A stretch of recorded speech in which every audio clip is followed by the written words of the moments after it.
সংস্কারের কথা বলে নির্বাচন বিলম্ব করা ঠিক হবে না বলে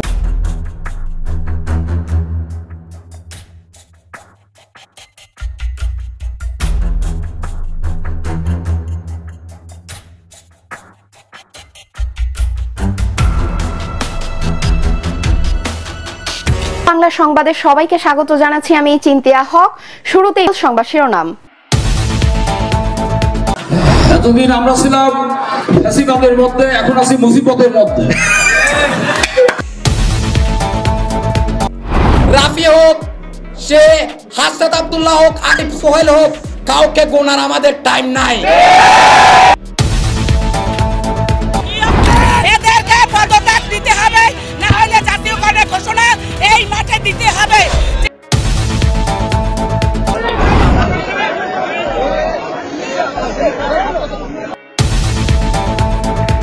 কালকে যখন আমরা রাজুতে দাঁড়িয়েছি, তাদের কিন্তু সাহস হয় নাই সেখানে রাজুতে দাঁড়িয়ে আরেকটা প্রোগ্রামের ডাক দেওয়ার। একটু খেলতে নেমেছি দেশের জন্য, একটু খেলতে নেমেছি দেশের জন্য। আমাদের একজন ডক্টর ইউনুস আছেন, এখন আমরা স্বপ্ন দেখতে পারি। পার্সোনালি ওনার সাথে কখনো মিট করিনি। আমাদের ভাষা শহীদরা তো আমাদের জন্য অনেক বড় একটা অবদান রেখে গেছে, যার কারণে আজকে আমরা আমাদের নিজের ভাষায় কথা বলতে পারছি। আর বিষয়টি আমি তো অন্যভাবে দেখছি, যেহেতু আজকে 4-5 দিন ধরে আমি সোশ্যাল মিডিয়াতে পুরো অ্যাক্টিভ। এর মধ্যে দেখতেছি ইন্ডিয়া প্রত্যেকটা মিডিয়া নাইটা নাকি নিয়ে ভয় পাচ্ছে। বাংলাদেশটা বারবার দুর্নীতির জন্য পিছিয়ে আছে। আর দুর্নীতিগুলো রিকশাওয়ালারা কিন্তু করে না, আবার কৃষকরা করে না, করে একমাত্র শিক্ষিত মানুষগুলা। আমাদের অনেক পরিচিত যারা ছাত্রলীগের রাজনীতির সাথে জড়িত ছিল, কিন্তু পরবর্তীতে তারা তাদের ভুল বুঝতে পেরে। শুনছিলেন সংবাদ শিরোনাম, এবার বিস্তারিত সংবাদ। এতদিন আমরা ছিলাম ফ্যাসিবাদের মধ্যে, আর এখন আছি মুসিবতের মধ্যে। হ্যাঁ দর্শক, আপনি যা শুনেছেন ঠিকই শুনেছেন। ভিডিওটি দেখতে থাকুন, থাকছে বিস্তারিত।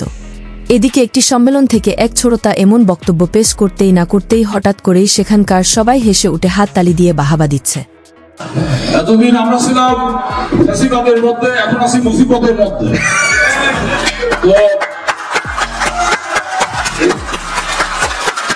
এত সুন্দর কথা আমি গত 6 মাসে প্রথম শুনলাম। আলহামদুলিল্লাহ, এই প্রথম শুনলাম। আলহামদুলিল্লাহ। এতদিন ছিলাম ফেসিবাদের মধ্যে, এখন মুসিবতের মধ্যে। আমরা এখন যাবো কোথায়? যার কাছে যাচ্ছি একদম বলছে যে জিগির করো, হাই ভোল্টেজ জিগির করো, জিগিরের চোটে আকাশ বাতাস যেন কেঁপে ওঠে, তাহলে তোমার ইসলাম পালন হবে।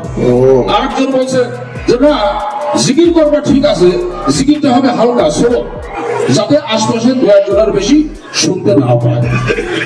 আরেকজন বলছে এগুলো সব দুনিয়ার ভাত্তা ফেসা, মসজিদে বসে নফসের সাথে জেহাদ করো, দ্যাটস এনাফ। আরেক গ্রুপ বলছে না না, এরা সব বন্ধ মূর্খ, পলিটিক্যাল ইসলাম ইজ রাইট, রাজনৈতিক ইসলাম ইজ সঠিক ইসলাম। আরেকজন বলছে মানুষ হচ্ছে কঠিন পথ, খালি বোম মারো আর ওড়াই দাও, তাহলে ইসলাম পালন হবে। আমরা যাবো কোথায়? এছাড়াও বৈষম্য বিরোধী ছাত্র আন্দোলনের সমন্বয়ক হাসনাত আব্দুল্লাহ সার্জিস ও রাফিকে গোনার আমাদের টাইম নেই বলে জানিয়েছেন। জুলাই আগস্টের গণ অভ্যুত্থানের সাথে জড়িত অন্য সমন্বয়ক বৃন্দরা, তোমরা যদি জুলাই আন্দোলনের সময় সবার সাথে আলোচনা করে সিদ্ধান্ত নিতে পারো, তোমরা বিশেষ করে রাফিকেই বলবো, তুমি চট্টগ্রামের পদঘাত কোটাও এখানে ছিল না, এখানে চট্টগ্রামের যারা ছিল তাদের থেকে পরামর্শ করে কিন্তু অবরোধ ব্লকেট কর্মসূচিগুলো তোমরা বাস্তবায়ন করতে, আমরা সকলে মিলে বাস্তবায়ন করেছি। চট্টগ্রামের আহতরা আছে, চট্টগ্রামের যেই মূল আন্দোলনকারীরা আছে, আমাদের যে নারী সহযোদ্ধাবৃন্দ আছে, তাদের প্রতি যদি কেউ বৈষম্য করে, তাদেরকে অবমূল্যায়ন করে, আমরা বলবো সে রাফি হোক, সে হাসনাত আব্দুল্লাহ হোক, আরিফ সোহেল হোক, কাউকে গোনার আমাদের টাইম নাই। শুধু তাই নয়, বিএনপির নেতা দুদু সহ রাজনৈতিক নেতাদের শহীদ মিনারে প্রবেশে বাধা দেওয়াতে বিশৃঙ্খলা সৃষ্টি হয়।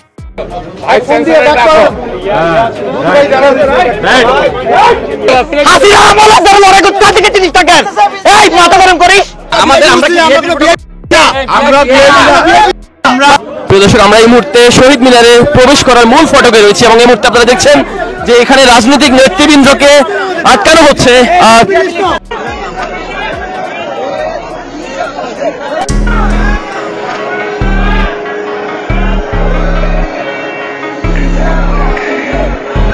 অন্যদিকে আবার ছাত্রলীগের অনেকেই নিজের ভুল বুঝতে পেরে জুলাই আগস্টের মতো আন্দোলনে যোগ দিয়েছিল বলে সূত্র ধরে জানা গিয়েছে।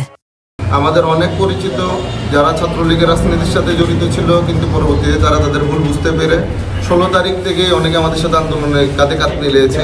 যারা সম্মুখ সারিতে নেতৃত্ব দিয়েছে তাদের প্রত্যেকের অবদান আমরা স্বীকার করি। এছাড়াও শিক্ষক মণ্ডলীদের আন্দোলনের সময় পুলিশের সাথে বাকবিকাণ্ড জড়ানো দেখা যায়। সেই সাথে একটি সময় উপদেষ্টাদেরকে উদ্দেশ্য করে এই শিক্ষক উপদেষ্টাদের পদত্যাগের দাবি জানিয়েছেন। সেই চিঠিকে তারা অগ্রাহ্য কেন করলো, সেইটার জবাব এখন সচিবালয় দেবে, আজকের মধ্যে দেবে। আমরা আইন শৃঙ্খলা রক্ষা করি, আমরা এদেরকে পদত্যাগ দিতে হবে, না হলে জাতীয়করণের ঘোষণা এই মাঠে দিতে হবে। যে আন্দোলন করতেছে আজকে, আমরা আপনাদের দাবি দেওয়ার সাথে কখনোই দ্বিমত পোষণ করি না। আপনাদের শিক্ষক মানুষ, আপনারা জাতি গড়ার কারিগর। আমরা আশা করি আপনারা সুশৃঙ্খল ভাবে আপনাদের দাবি দেওয়ার পথে এগিয়ে যাবেন। আমরা কর্তৃপক্ষের কাছে আমাদের সর্বোচ্চ চেষ্টার মাধ্যমে আপনাদের কথাগুলোকে পৌঁছে দেওয়ার চেষ্টা করেছি। অন্যদিকে আবার সংস্কারের কথা বলে নির্বাচন বিলম্ব করা ঠিক হবে না বলে জানিয়েছেন বিএনপির কর্মী রুহুল কবির রিজভী। সবার কাছে গ্রহণযোগ্য নির্বাচন এটা নিশ্চিত করতে হবে, এটাই সরকারের দায়িত্ব। আগে স্থানীয় সরকার না পরে জাতীয় সংসদে এই বিতর্কে অন্তর্বর্তীকালীন সরকারের আমার মনে হয় এই বিতর্কে অংশগ্রহণ করা উচিত নয়, বরং এই সরকারকে জনগণের ক্ষমতা জনগণকে ফিরিয়ে দিতে হবে। শুধু তাই নয়, ডক্টর ইউনূসের সম্পর্কে অনেক কিছুই বললেন এই শিক্ষক ফাহাদ। আমাদের একজন ডক্টর ইউনূস আছেন, এখন আমরা স্বপ্ন দেখতে পারি। পার্সোনালি ওনার সাথে কখনো মিট করিনি, আমার খুব ইচ্ছা আছে এই মানুষটাকে একবার ছুঁয়ে দেখার। ডক্টর মোহাম্মদ ইউনূস এমন একটা মানুষ, তাকে নিয়ে ওয়ার্ল্ডের একটা ব্যক্তি নাই যে সে একটা কথা বলতে পারে। যেই মানুষটা ওয়ার্ল্ড রিকগনাইজ করছে, সে আর যাই হোক আমার দেশের পারতপক্ষে কোনো ক্ষতি করবে না বলে আশা করছি। এবং এই মানুষটাকে সম্মান করেন এমন কোনো ব্যক্তি তো নাই। দেশের এমন একটা ক্রাইসিসে ধরার মতো আরেকটা ব্যক্তিও নাই। ইউনূস সাহেবের দরকার আছে নাকি এখানে আসা? উনি তো বলছে আমি না, আমার না বলেন আমি চলে যাই। আপনি আমার বলেন ইউনূস সাহেব না থাকলে এখানে কে থাকবে? একটা ব্যক্তি আছে আমাদের আইডিয়াল একটা পারসন, যে আসলে এই জায়গাটাকে হোল্ড করতে পারে। Thanks to doctor Yunus. এদিকে আবার আন্তর্জাতিক মাতৃভাষা দিবসে তরুণদের প্রত্যাশা কি? দেরি না করে চলেন তাদের মুখ থেকে শুনে আসা যাক। আজকে তো হচ্ছে আমাদের আন্তর্জাতিক মাতৃভাষা দিবস এবং শহীদ দিবস। তো এই দিনে বর্তমান সময়ে আসলে যেটা হয় যে এটা উদযাপনের উপর বেশি ডিপেন্ড করে, মানুষজন কতটুকু মনে রাখে, এটাই হচ্ছে বড় কথা। আমাদের ভাষা শহীদরা তো আমাদের জন্য অনেক বড় একটা অবদান রেখে গেছে, যার কারণে আজকে আমরা নিজের ভাষায় কথা বলতে পারছি। আর 24-এর গণঅভ্যুত্থান আমাদের মধ্যে আমাদের এই যে আমরা একটা স্বাধীনতা অর্জন করেছিলাম, সেটা চেতনাটাকে আরো বেশি উদ্বেগ করেছে। আর নতুন প্রজন্মের কাছে আমাদের প্রত্যাশা থাকবে যে যাতে আমাদের ধর্ম বর্ণ নির্বিশেষে সবাই যাতে একসাথে একটা সুন্দর দেশ করতে পারে এবং ভালোভাবে আর কি চলতে পারি। বিএনপি ক্ষমতায় যাবার আগেই পাখা গজানো শুরু হয়েছে বলে জানিয়েছে বৈষম্য বিরোধী ছাত্র আন্দোলনের এই মেয়ে সমন্বয়ক। যেভাবে আসলে তারা চাঁদাবাজি, টেম্পু স্ট্যান্ডবাজি এবং অন্যান্য কাজ করে যাচ্ছে, তাতে আসলে কোনো পার্থক্য এখনো পর্যন্ত পরিলক্ষিত হচ্ছে না। কালকে যখন আমরা রাজুতে দাঁড়িয়েছি, তাদের কিন্তু সাহস হয় নাই সেখানে রাজুতে দাঁড়িয়ে আরেকটা প্রোগ্রামের ডাক দেওয়ার। সেক্ষেত্রে বোঝা যায় যে আসলে তাদের হ্যারাম কতটুকু। মৃত্যুবরণ করেছেন শুধুমাত্র এই জন্য যে বিএনপি আসলে ছাত্রদের উপর ভর করে সে শেখ হাসিনাকে হটাবে এবং তারপর তারা আসলে ক্ষমতায় যাবে এবং ক্ষমতায় গিয়ে সে একই স্টাইলে, একই ফেসিবাদী স্টাইলে আসলে ক্ষমতার অপব্যবহার করে তারা রাজনীতিতে টিকে থাকবে এবং বাংলাদেশের জনগণের কাছে টিকে থাকবে। এদিকে আবার বাংলাদেশ ভারত ক্রিকেট ম্যাচকে ঘিরে নানান জল্পনা কল্পনা সোশ্যাল মিডিয়ায় উঠে আসে, যা দেখে হতবাক ক্রিকেট প্রেমিক দর্শকরা। একটু খেলতে নেমেছি দেশের জন্য, একটু খেলতে নেমেছি দেশের জন্য।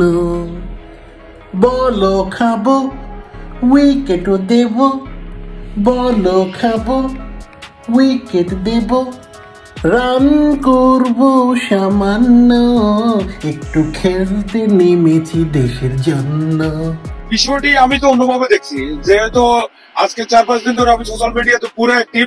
এর মধ্যে দেখতেছি ইন্ডিয়া প্রত্যেকটা মিডিয়া নাইট রানাকে নিয়ে ভয় পাচ্ছে।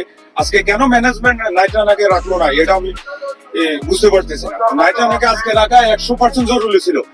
পরিশেষে সাধারণ জনগণের কাছে জানতে চাওয়া হলে আওয়ামী লীগ দলের শেষ পরিণতি কি হতে পারে, এই নিয়ে কিছু সাধারণ জনতা তাদের বক্তব্য মিডিয়ার সামনে তুলে ধরেন। বাংলাদেশে বারবার দুর্নীতির জন্য বিশেষ স্যার, দুর্নীতিগুলো রিক্সাওয়ালা কিন্তু করে না, আবার কৃষকরা করে না, করেন একমাত্র শিক্ষিত মানুষগুলা, সচিবালয় থেকে শুরু করে সব জায়গায়। এই দুর্নীতিযুক্ত মানুষগুলো এরা মানুষ হবে, এরা শিক্ষিত না অন্য কিছু, এটা আল্লাহ ভালো জানে।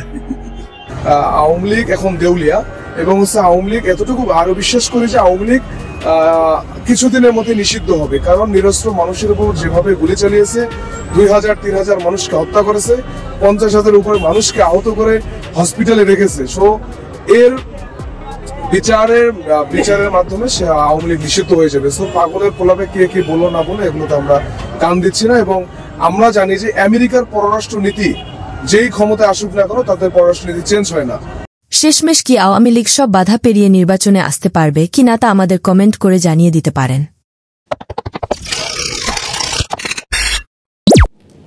ভিডিওটি ভালো লাগলে অবশ্যই চ্যানেলটি সাবস্ক্রাইব করে একটি লাইক দিয়ে আপনার মূল্যবান মতামত আমাদেরকে কমেন্ট করে জানিয়ে দিতে পারেন।